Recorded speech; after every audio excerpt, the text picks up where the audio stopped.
nombre es Carlos Romea, os hablo desde Figurat de Barcelona y hoy vamos a hacer una presentación conjuntamente con Estructurando, una página que supongo todos conocéis, pero antes de pasar a hacer la exposición me gustaría que todos aquellos que estéis conectados desde vuestro ordenador nos confirméis que se escucha y se ve correctamente. A ver, la idea es hacer un pequeño análisis de un pórtico muy sencillo, y cuando nosotros hablamos de predimensionado, como su nombre indica, es antes del dimensionado.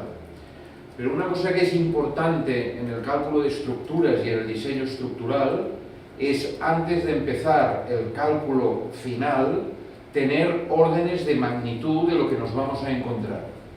Afortunadamente hoy tenemos programas de cálculo que nos permiten, mediante el método general de la matriz de rigidez y luego con elementos finitos, acabar de dimensionar correctamente, pero para una estructura compleja generalmente hacemos muchas iteraciones, lo cual quiere decir mucho tiempo y además muchas pruebas y errores hasta que damos con la solución final.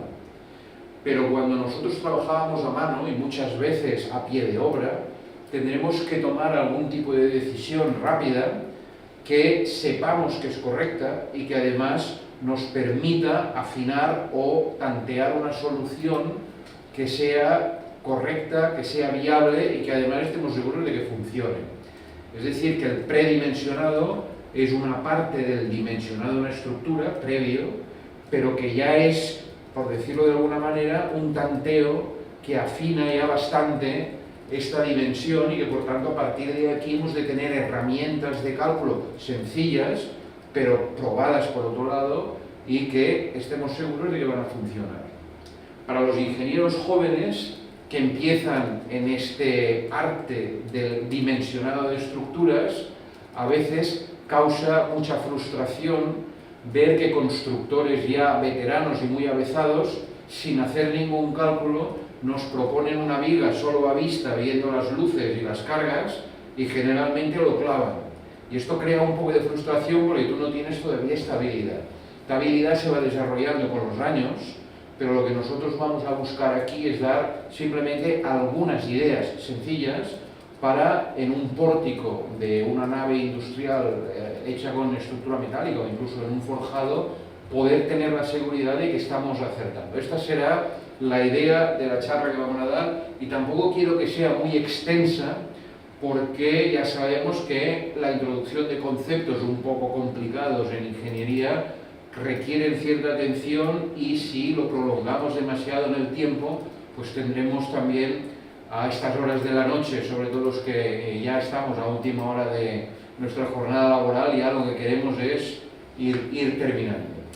Antes de empezar, cederé la palabra a nuestro colega José Antonio Agudelo, que está también conectado, para que nos explique un poco y tengamos un poco de idea de qué es Estructurando, con quien Figurat ha colaborado recientemente también en un curso de diseño de naves industriales, que además ha tenido muy buena aceptación, por lo cual también le agradecemos a Estructurando que nos haya dado pie para poder colaborar con ellos y formar parte de esta comunidad de gente interesada en las estructuras.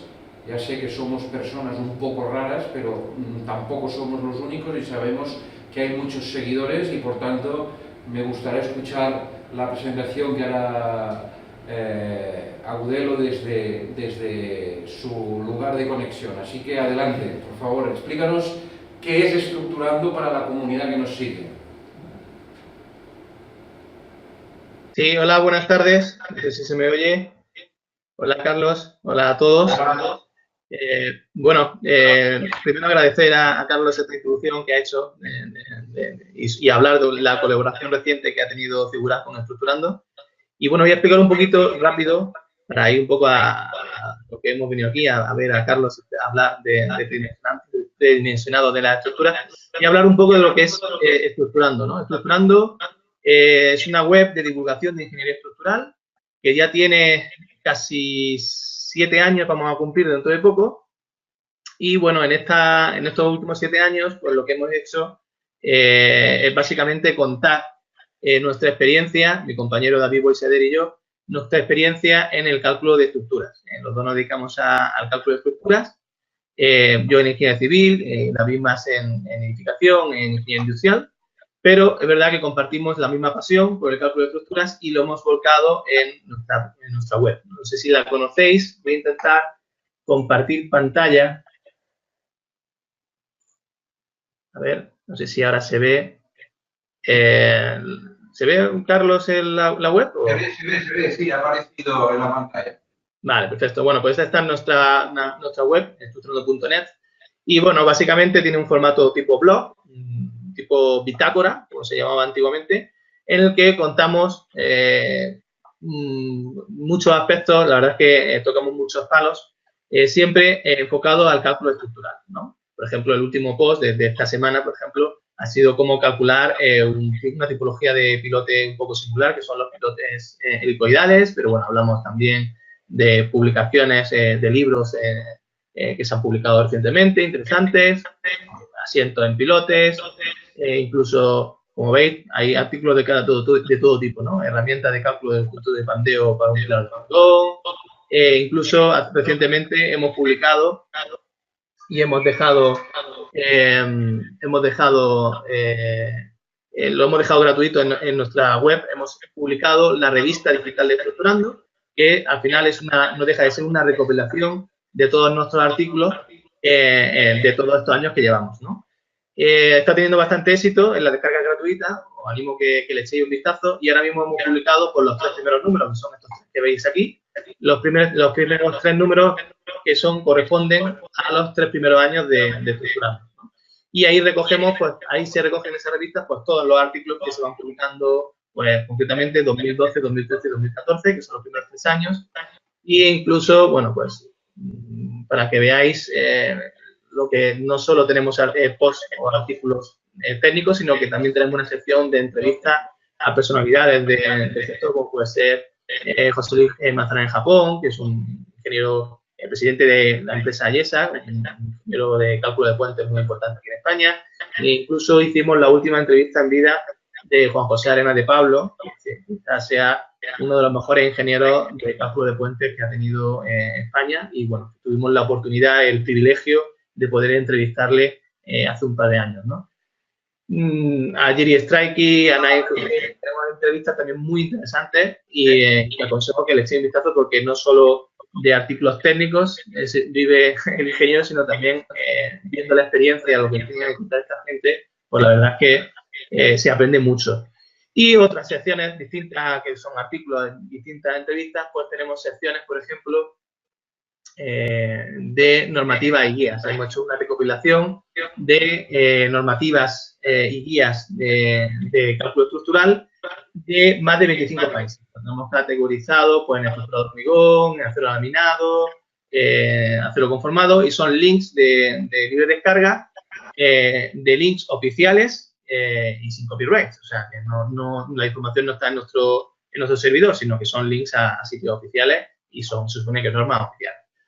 Y bueno, eso es lo que es un poco Estructurando, un cajón, no un desastre, pero bueno, un cajón donde tenemos herramientas, donde tenemos entrevistas, donde tenemos artículos de técnicos, y bueno, solo invitaros a que le echéis un vistazo y que os guste, ¿vale? Y ahora, bueno, vamos a pasar ya, después de haber presentado un poquillo Estructurando, voy a dar el paso a que nos cuente Carles, pues bueno, el tridimensionado, ¿no? Yo creo que es a lo que hemos venido. Vamos a empezar. Gracias por tu presentación. He visto que tenías la participación también de Juan Carlos Arroyo, que es un buen colega nuestro y que ha editado recientemente el libro del Montoya Esencial, en donde he tenido el privilegio y el honor de poder colaborar, y veo que lo has presentado, cosa que te agradezco. Así que si les parece, vamos a empezar por 3 o 4 ideas muy básicas, ya que nuestra ciencia básica viene de lo que es la teoría de estructuras y de la resistencia de materiales. Y les recuerdo que la mayoría de programas comerciales que existen en el mercado, por muy sofisticados que sean, todos trabajan a partir de la matriz de rigidez, bien sea en 2D o en 3D.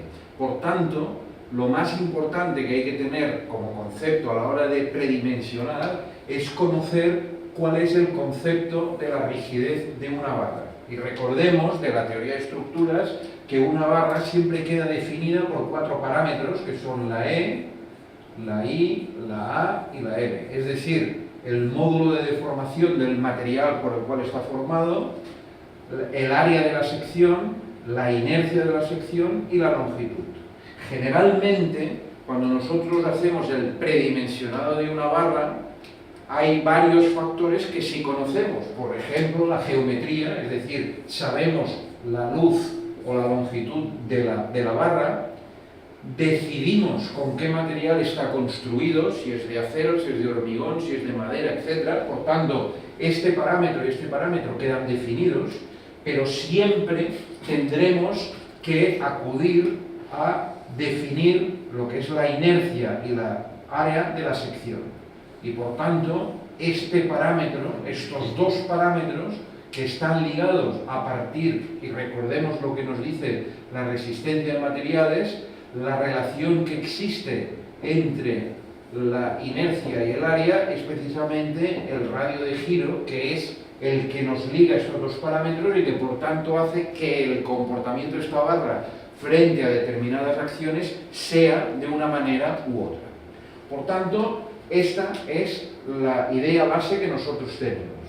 Y también sabemos que a partir de la resistencia de materiales y la teoría de estructura, tenemos en las normas siempre que tener en cuenta los estados límites, que llamamos últimos estados límites en servicio. Y esto es importante porque vamos a recordar que los límites en servicio, que generalmente nosotros miramos que son deformaciones, que son básicamente las que quedan limitadas en las normas, los estados límites en servicio hemos de recordar que la palabra servicio quiere decir básicamente, en términos de cálculo estructural, que las cargas que actúan sobre la estructura y la resistencia de estas barras no está afectada por ningún coeficiente de seguridad, o como dice la norma, que los coeficientes de seguridad que nosotros utilizamos son igual a 1. Por tanto, cuando hablamos de carga en servicio, quiere decir carga no mayorada, es decir, carga sin coeficiente de seguridad. Pero también teniendo en cuenta que el material que nosotros utilizamos, que es en este caso la E, la I, la A, etc., tampoco están afectadas. Mientras que los estados límites últimos sí que utilizamos coeficientes de mayoración y de minoración de la resistencia, pero quien manda básicamente como elemento importante es la tensión de trabajo. Y ya para acabar de centrar un poco la cuestión, recordemos que la ley de Navier, que es entre todos los patrones que nosotros tenemos en resistencia de materiales, Navier tendría que ser el número 1, simplificadamente nos dice, trabajando en el plano, que la tensión será suma de dos tensiones, una que es la tensión debida a los esfuerzos axiles de tracción-compresión y otra que tiene que ver con el momento resistente. Y fíjense que en nuestra definición de las barras el momento resistente como tal no aparece, pero sí que aparece la inercia. Y hemos de recordar que en los perfiles que nosotros utilizamos generalmente doblemente simétricos, este parámetro que es el momento resistente es la inercia partido por la mitad del canto.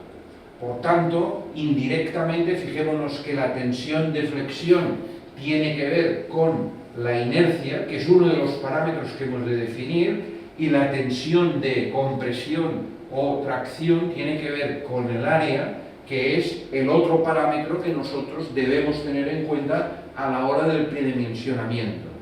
Por tanto, ahora que ya tenemos claro cuáles son los parámetros que debemos definir, sabiendo la geometría y sabiendo el material, cualquier predimensionamiento que hagamos en función de las cargas que nosotros utilicemos, tendremos que decidir exactamente estos dos valores, porque uno de ellos, que es la inercia directamente, tendrá que ver con las deformaciones, por tanto aquí tendremos la inercia y el momento resistente, y aquí en las tensiones tendremos el área, tendremos la inercia y el momento resistente. Fíjense que estos dos parámetros, inercia, también actúan en los estados límites en servicio, pero también en las tensiones de cálculo, que es básicamente lo que nos interesa. En las estructuras metálicas, a partir de la utilización del Eurocódigo 3 y en nuestro área de trabajo, lo que es la EAE nueva, hay otros factores a añadir en función del tipo de sección. Ustedes conocen la diferencia entre una sección 1, 2, 3, 4, si puede plastificar o no, pero todo esto ya es un segundo paso que ya haremos en el dimensionado, ya con un ordenador y por tanto haciendo diversas iteraciones en nuestro campo. Y vamos a recordar, antes de entrar directamente al trabajo, a recordar 4 ideas muy sencillas. Fíjense, si nosotros tenemos una barra horizontal trabajando a flexión básicamente, lo que hemos de tener muy claro, imaginemos el caso más sencillo, de una carga puntual en medio de una viga. Fíjense que lo que nos dice la resistencia en materiales es, desde el punto de vista de los estados límites últimos y de los estados límites en servicio, esto es lo que nosotros llamamos flecha, y esto es lo que tendremos que trabajar por tensión. Pues bien, en cualquier tridimensionado hemos de tener muy claro quién de los dos factores predomina en el cálculo.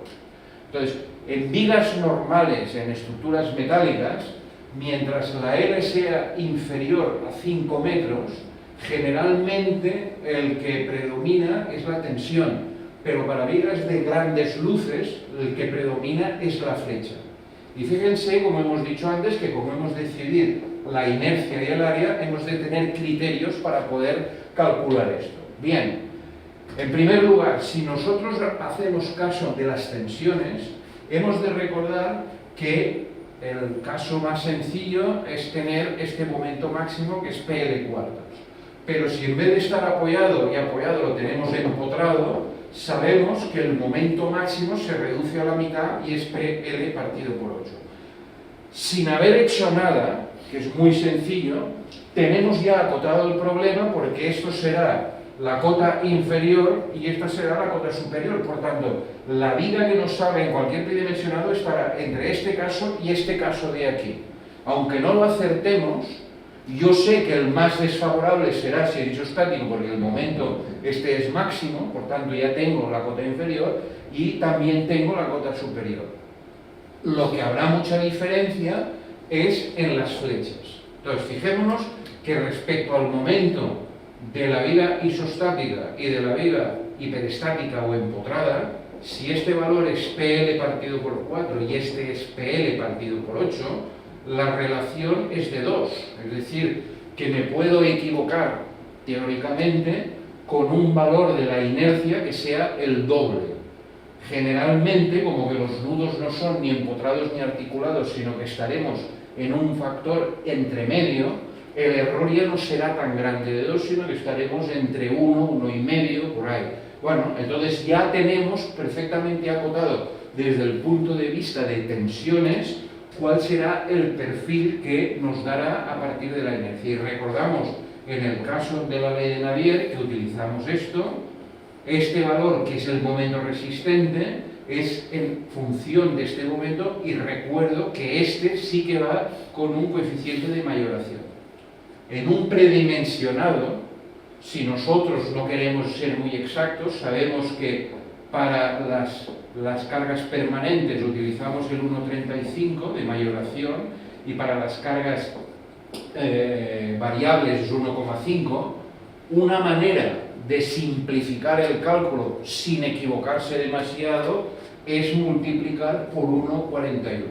Este valor de 1,41 puede ser una media más o menos entre estos dos valores y por tanto multiplicar por 1,41 en un primer tanteo, sabiendo que tenemos acotado estos dos casos, bueno, pues es una equivocación entre comillas razonable, pero que nos puede permitir en este caso trabajar con un perfil resistente que esté bastante ajustado a la realidad. Recuerden que para los aceros normales, este valor en un acero habitual son 275 o 355, por tanto esto es conocido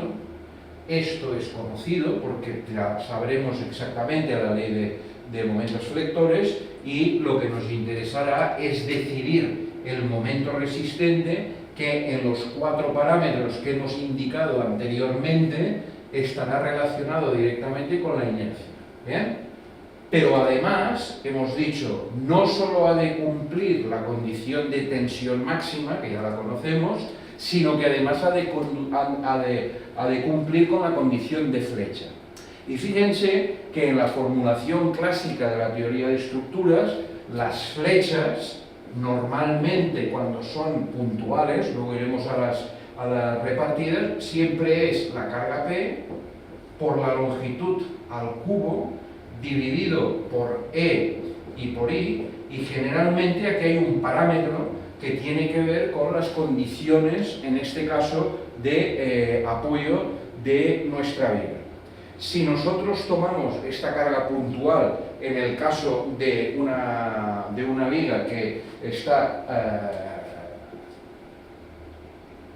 articulada o empotrada, este factor variará. Pero fíjense una cosa, generalmente, como hemos dicho que estamos trabajando en acero, este parámetro que yo tengo aquí lo conozco. Por tanto, el producto de la condición de contorno más E, esto siempre será una constante.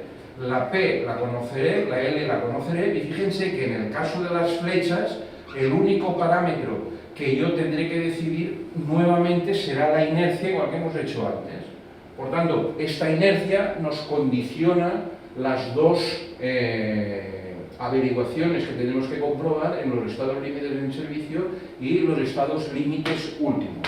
Si ustedes toman un prontuario de resistencia de materiales, cualquiera de ellos, verán que estos parámetros, para los casos más habituales, están tabulados. Bien, ¿qué nos dice de flecha cuando estamos en el caso de una articulación o de un empotramiento?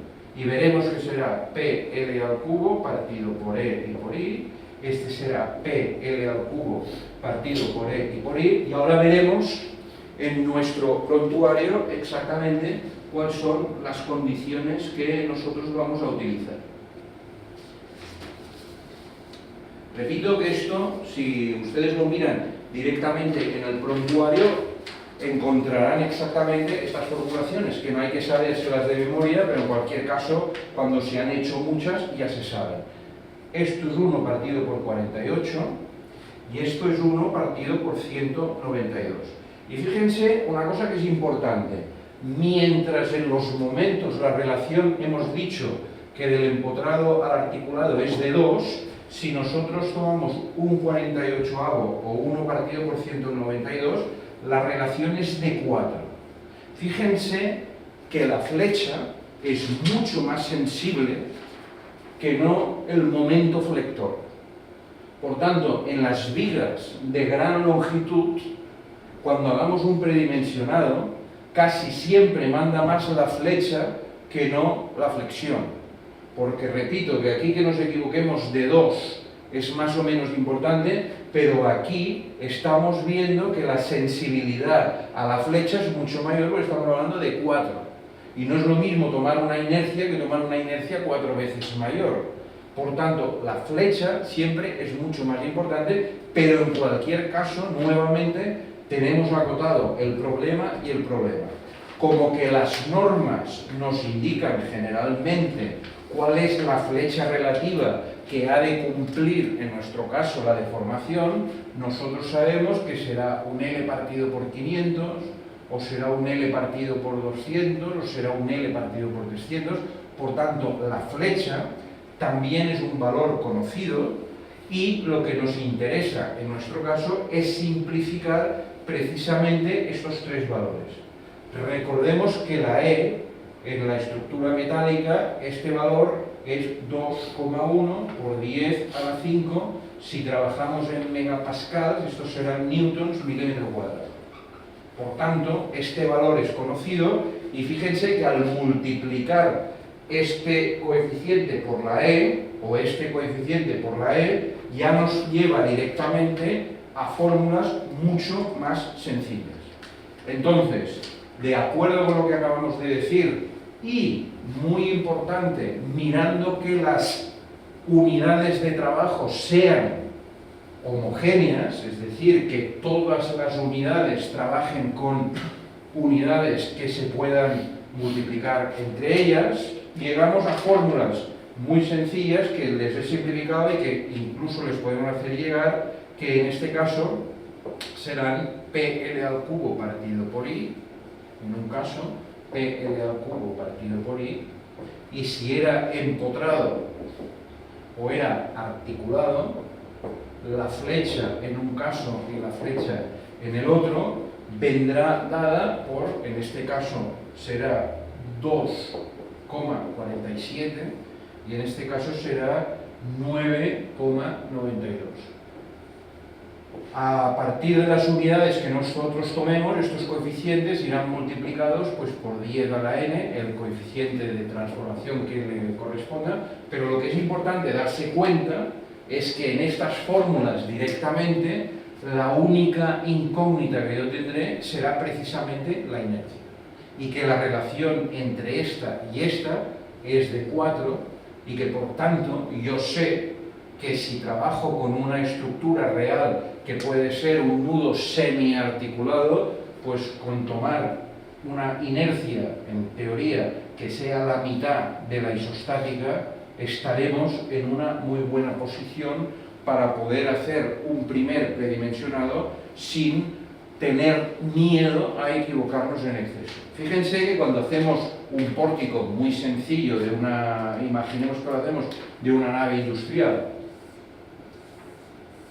en donde trabajamos con luces, vamos a poner directamente de 20 metros, por decir algo, si yo ya tengo el conocimiento de esta deformación y yo supongo que esto es una semi-empotramiento, que es lo que más se parece en este caso en función de las inercias de los perfiles, yo puedo tantear de manera muy sencilla, con una carga puntual en medio, pues exactamente qué inercia necesito y a partir de aquí, o bien ir a un prontuario directamente para saber qué perfil necesito, o crearme una viga expresa, una viga armada, por ejemplo, o una viga de celosía, que lo haremos en la segunda parte para tantear. Exactamente, podríamos hacer exactamente lo mismo, pero para el siguiente caso. Ahora hemos hablado de una viga con una carga puntual, hagamos una viga con una carga repartida, que es un caso más habitual en, por ejemplo, las cubiertas de una nave industrial. Pero fíjense que en cualquier caso, en este tendremos que el momento máximo, este será 1/8 de QL2, que son resultados que supongo que ustedes conocen, y que en el caso de que esté empotrado, yo sé, perdón, que esta sería una parábola, que este momento máximo es un 12avo de QL2. Fíjense que la relación de un 12avo a un 1/8 ya no es tan importante como anteriormente, que era del doble, sino que ahora la cosa queda un poco más repartida. Por tanto, fíjense que en cargas repartidas el error es menor. Pero también lo que nos interesa para luces importantes es calcular la flecha. Y si vamos a la resistencia de materiales, sabemos que la flecha en una viga, en este caso apoyada, pues vendrá dada por 5,384 por QL a la cuarta partido por E y por E. Y nuevamente, y en aquel caso sería 1 partido por 384 QL a la cuarta partido por E. Y nuevamente decimos, bueno, ya que sabemos que estamos trabajando con acero y conozco de antemano el valor de su módulo de deformación, lo único que tengo que hacer es integrar estos tres valores o integrar estos tres valores en un solo coeficiente. Y fíjense que entonces, en este caso, es una fórmula que utilizamos muchísimo en los tanteos, porque con las unidades, y ahora estos 6,2 por QL a la cuarta partido por E. Y nuevamente vemos que la flecha vendrá dada por las condiciones de contorno que nos impone la norma. Imaginemos un L partido por 500, lo conozco, la L es un dato porque es la geometría, la Q es la carga repartida y nuevamente la inercia es el factor. Pues bien, históricamente los que hemos trabajado a mano muchos años sabemos que esta fórmula, que no es homogénea, si yo tengo la carga Q en toneladas metro, la L en metros y la flecha en centímetros, la inercia me sale en centímetros a la cuarta. Por tanto, este factor de 6,2 no es para cargas homogéneas, pero sí que utilizando estas cargas directamente con un pequeño número, te haces una hoja de cálculo y esto enseguida lo encuentras. Y por tanto, en el predimensionado, tantear una viga de canto de unas dimensiones, por ejemplo de 20 metros, es simplemente aplicar fórmulas muy sencillas para encontrar como mínimo la inercia que será necesaria en este caso. Por tanto, fíjense que el tanteo de vigas de gran canto en naves industriales, a partir de fórmulas relativamente sencillas como puede ser esta, y con el tanteo directo de la inercia, ya sabré exactamente qué perfil tendré que tomar. Pero ahora vayamos a los pilares, que serán en este caso los elementos que soportarán estas vigas. Y fíjense que en las naves industriales, uno de los problemas o de los tanteos básicos que hemos de hacer es que generalmente los valores de los axiles que actúan sobre los pilares son relativamente pequeños frente a las dimensiones que tienen este tipo de estructuras y por tanto siempre son, igual que hemos visto antes, mucho más sensibles las deformaciones laterales debidas al viento. Es decir, que esta deformación es la que, de acuerdo con la norma, nos dice generalmente que ha de ser un valor pues, del 200avo de la altura o incluso del 150avo. Por tanto, el modelo de cálculo de los pilares, si nosotros nos abstraemos de la estructura en su conjunto y vamos simplemente al pilar, nuevamente lo que a mí me interesa es acotar el problema, es decir, saber cuál es el valor máximo y el mínimo, y yo sé que entre estos dos estará. Si yo tengo un pórtico de una nave industrial, fíjense que los dos modelos teóricamente extremos en el cálculo será suponiendo que esto está articulado en este punto, que esto está libre, y el caso ideal, que no se dará nunca, sería suponer que este está empotrado. Como que yo tengo descentramientos, es decir, desplazamientos de este nudo, el peor de los casos será si se comporta como una ménsula, es decir, si yo tengo las reacciones del viento laterales y esto se deforma. Por tanto, digamos que será el caso más desfavorable. Y recuerden también que si fuera una ménsula, el momento flector máximo que tendremos en la base será una mitad de Q por H al cuadrado. Pero si esto está empotrado y considero que esto es una articulación, tendré una ley de momentos en donde esto será 1/8 de QL2. Fíjense que de cara al momento flector que aguantará este pilar, este valor y este valor serán el superior y el inferior y por tanto ya tengo encajado cuál es el valor máximo y el mínimo, independientemente del axil. Recordemos, como hemos dicho antes, que la tensión máxima será el axil más el momento dividido por el momento resistente. Por tanto, en primer lugar he de mirar este y además la flecha. Y aquí sí que es importante porque generalmente las naves industriales el desplazamiento de la parte superior del pórtico, es decir, el desplazamiento horizontal, es el más restrictivo porque luego ya sé que si he de contar si es un desplazamiento traslacional o intrarracional, etc. Por tanto, lo que me interesa básicamente es conocer la inercia de estos perfiles para poder calcular bien estos desplazamientos. Y nuevamente, lo que hemos de hacer es simplemente acudir a nuestro catálogo o a nuestro libro de teoría de estructuras, de resistencia de materiales o al prontuario que ustedes tengan a mano para trabajar, y recordar que en el caso que tengamos una ménsula con una carga repartida, este desplazamiento máximo normalmente viene dado, en este caso, por un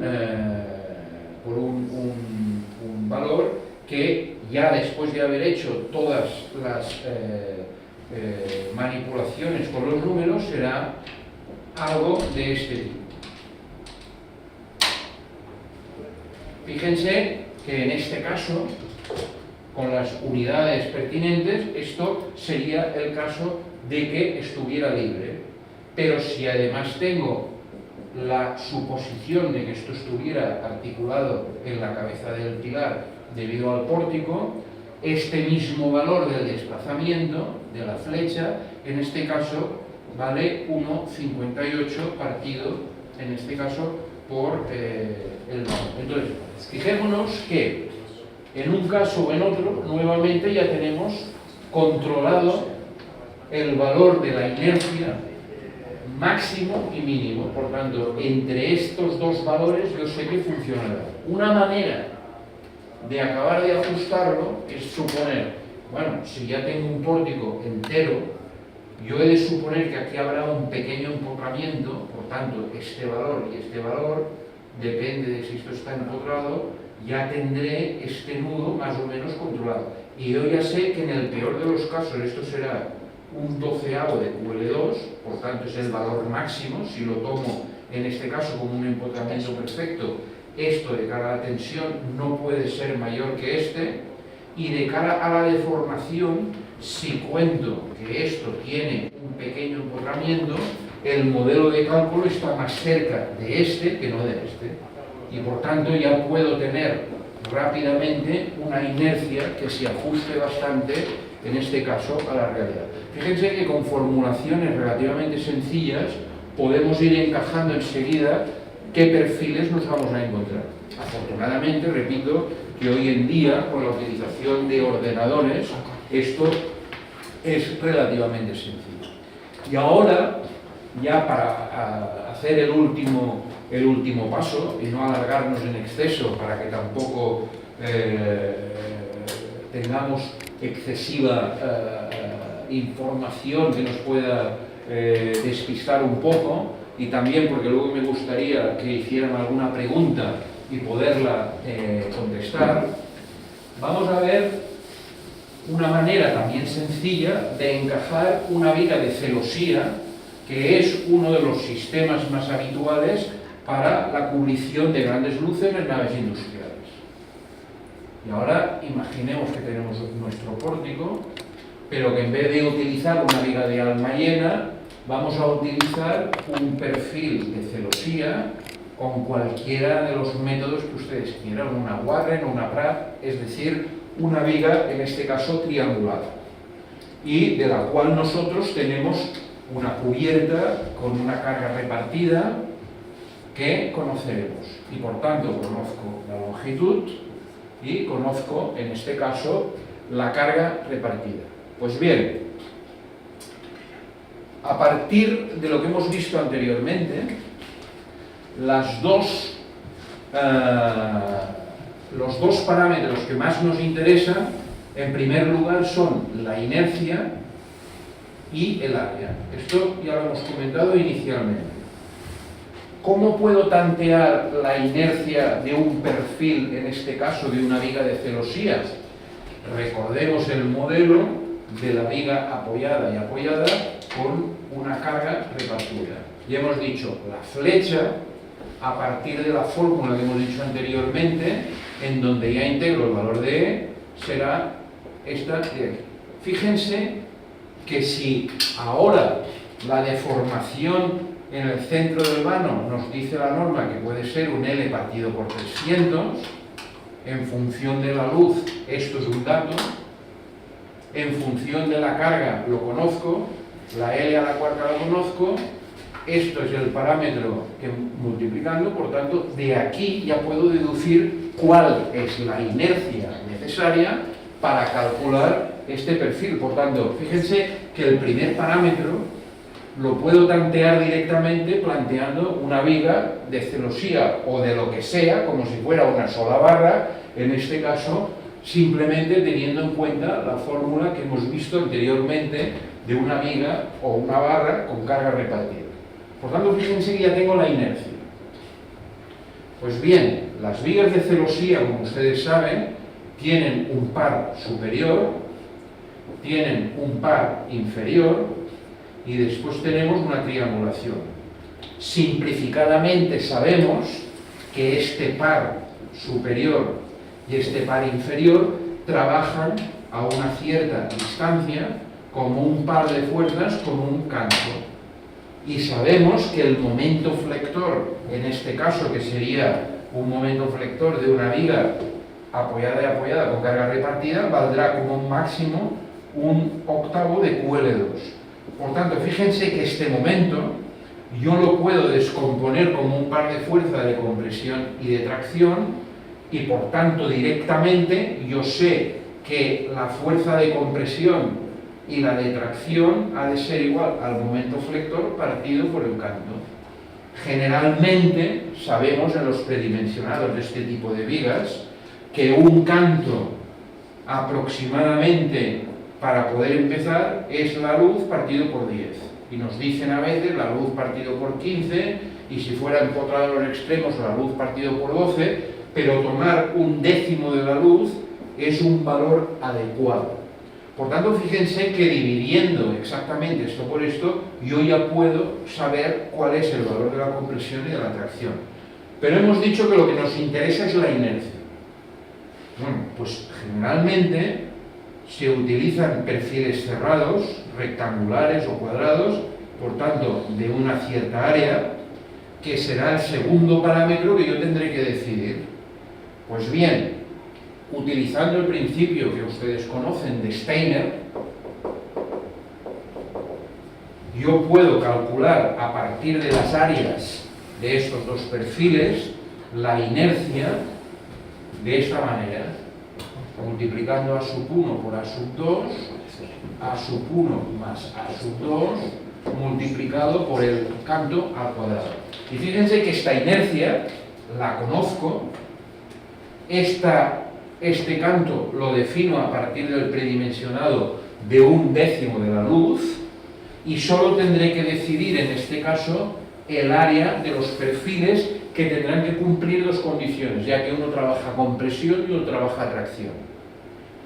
Una manera de simplificar esta fórmula en el predimensionado es decir, bueno, vamos a ver que este área y este área a sub 1 y a sub 2, para simplificarlo, son iguales. De manera que aquí tendría a sub 1 al cuadrado y aquí tendría 2a sub 1.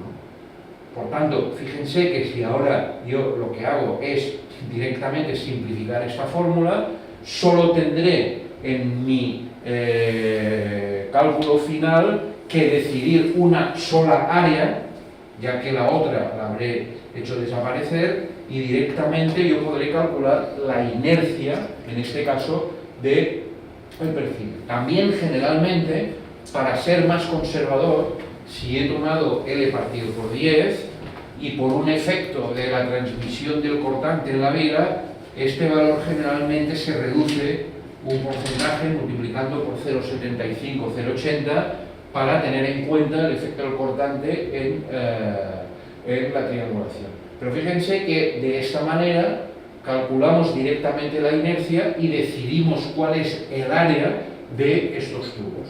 Y la otra condición que he de tener en cuenta es que como este tubo trabaja a compresión, ha de cumplir las condiciones de pandeo.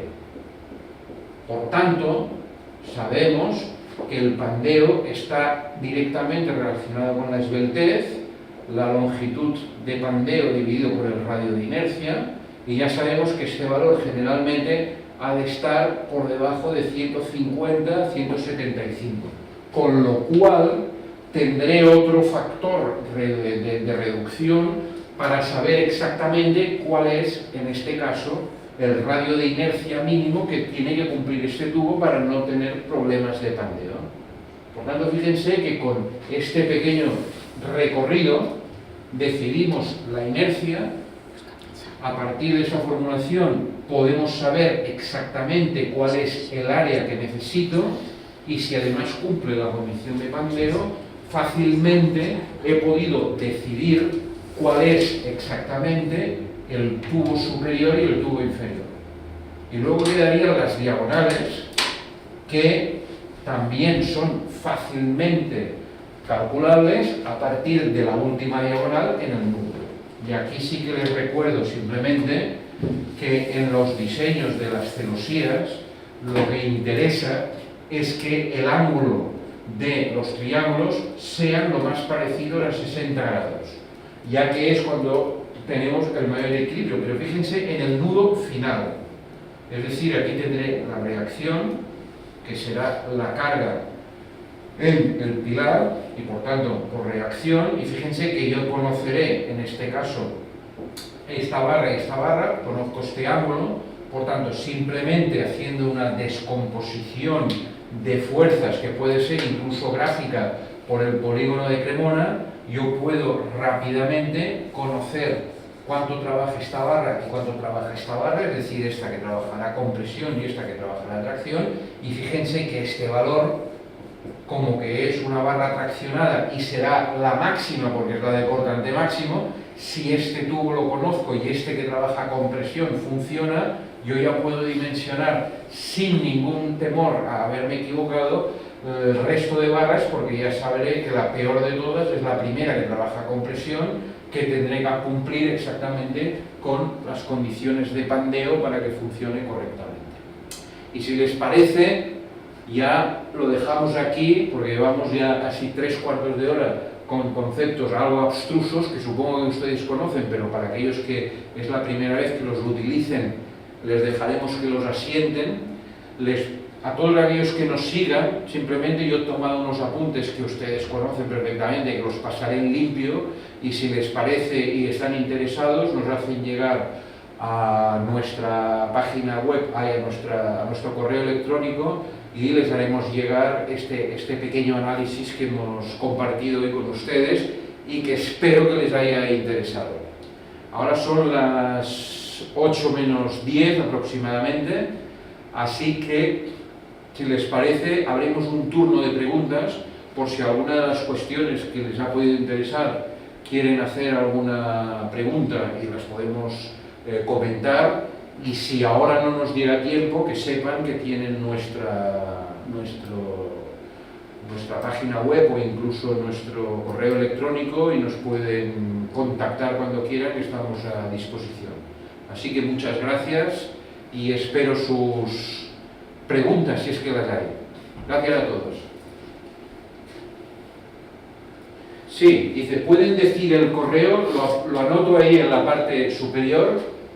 El mío es Carlas, como Carlos pero con E, Romea, @e-figurat.com. carlasromea@e-figurat.com. Así que si tienen alguna duda, que veo que Cristina Talar nos dice, ¿puede decir su correo? Ya lo tienes ahí anotado. Nos pregunta Rodrigo Aguinaga. Para las celosías creo que es importante recordar la necesidad de comprobar el pandeo fuera del plano de la misma para el cordón superior. Sí, es importante, pero ahora repito que hemos hecho un predimensionado.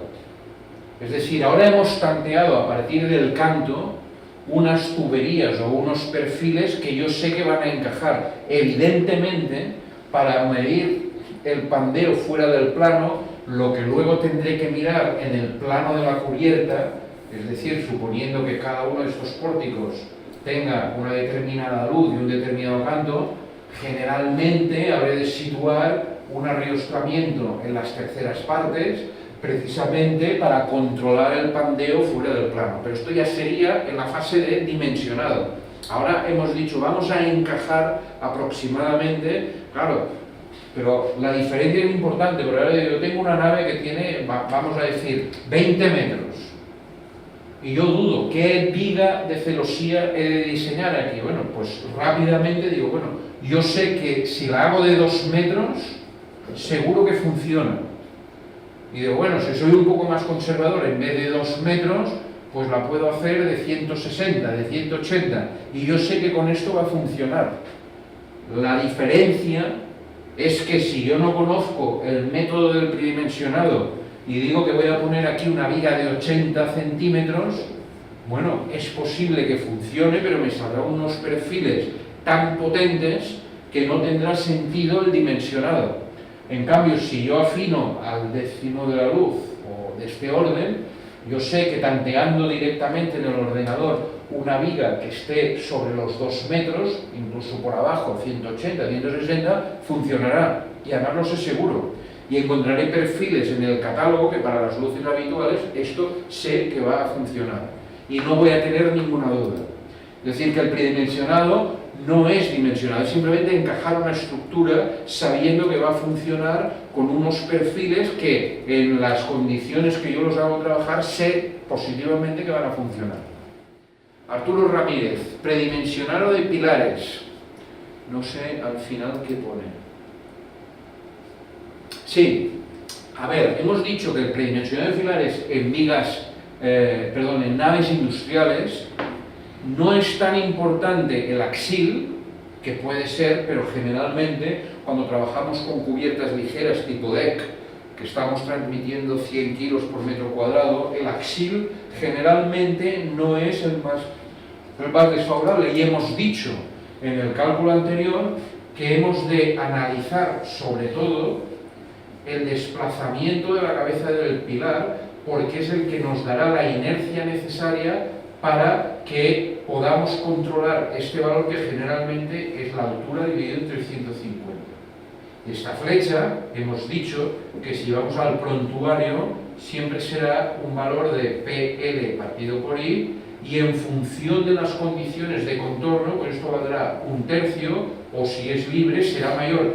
Pero fijémonos que generalmente la inercia del desplazamiento horizontal es siempre mucho más sensible que no la carga axil y generalmente por pandeo, pero si orientamos bien el perfil respecto a la dirección de pandeo, generalmente con calcular bien la flecha casi que estamos dentro, y repito que es un predimensionado, no es el dimensionado exacto, Nos pregunta Jorge Amando, ¿cómo sería predimensionada una estructura, por ejemplo, sometida a fuerzas externas como sismo o viento?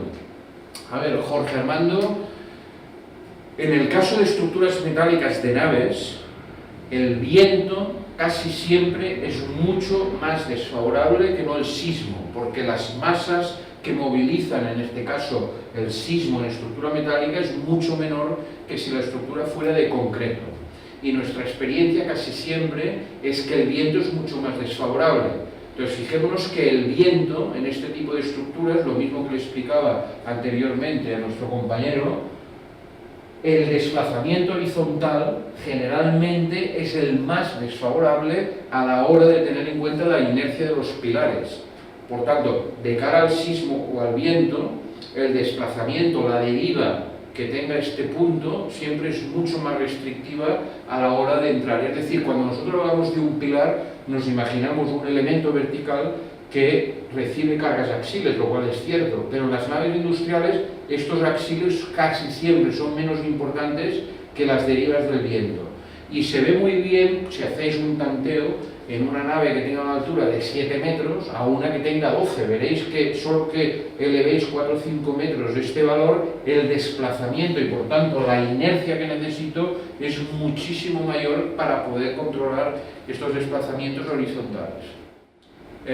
Luis Gómez nos dice, me refiero a las tuberías de soporte de tuberías. Me refiero a las tuberías, a los racks químicos, supongo que hablas.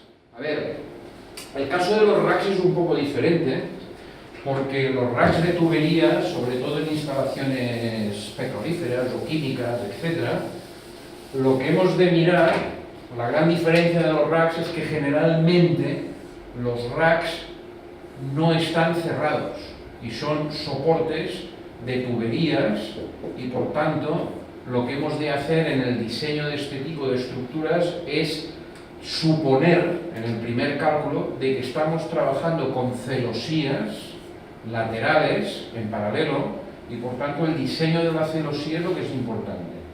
Podemos llegar en función de las cargas que nosotros utilicemos exactamente lo mismo que hemos dicho antes. Si estas tuberías yo conozco exactamente cuál es el peso que ha de soportar, en el diseño de la triangulación que yo utilice, al final tendré una carga repartida. Por tanto, nuevamente es volver al caso de la flecha, recordemos el 6,2L cuarto partido por I, con esto yo puedo tantear la inercia. Pero sí que es verdad que a diferencia de las celosías de las naves industriales, los racks de tuberías, como que llevan más peso, sí que necesariamente tendré que calcular siempre, pero aquí con más razón, el momento flector máximo y ver por tensión si los perfiles que yo utilizo, porque ya son cargas mucho más pesadas, realmente funcionan, pero al menos para el predimensionado yo ya lo puedo tener bastante acotado. En alguna parte de mi vida profesional tuve que hacer muchos racks de estos y lo mejor siempre era hacer estructuras en cajón y no solo tener la celosía, sino que además tenerlas ligadas superiormente precisamente para el pandeo del par superior, tenerlo controlado y además generalmente porque aquí cuelgan muchos tipos de tubos, etc. Por tanto, siempre hay que hacer una estructura robusta. Rodríguez Aguinaga nos da las gracias, se las devuelvo por estar conectado con nosotros, lo cual siempre es una gran satisfacción que nos sigan. Pues si les parece y no hay más preguntas, Luis Gómez nos dice que muchas gracias. Gracias desde México, se las devolvemos desde aquí de Barcelona. También nos siguen, muchas gracias. Teia Agüet. Pues gracias a todos vosotros. Cristian Talar, Camilo III. Y antes de despedirme me gustaría que nuestro colega desde Miguel Ángel, desde Estructurando, si estás conectado. Sí, Carlos. Pues te cedo la palabra ya para despedirnos, que veo que hemos tenido mucho éxito, espero que os haya interesado. Desde Argentina nos siguen, de México, pues nos saludo desde Barcelona a todos y le cedo la palabra a nuestro colega.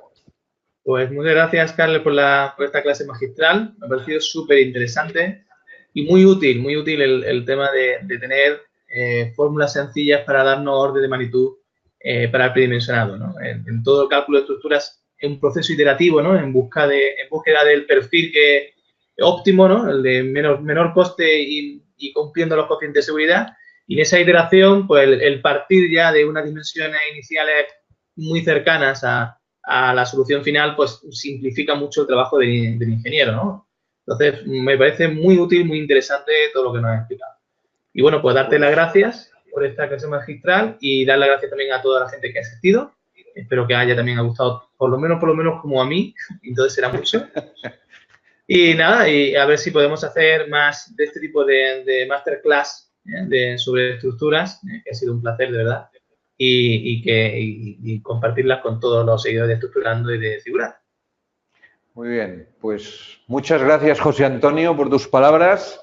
Gracias a todos y si os parece, nos despedimos hasta la próxima, que espero que sea pronto. Gracias a todos desde Barcelona. Bien, hasta luego.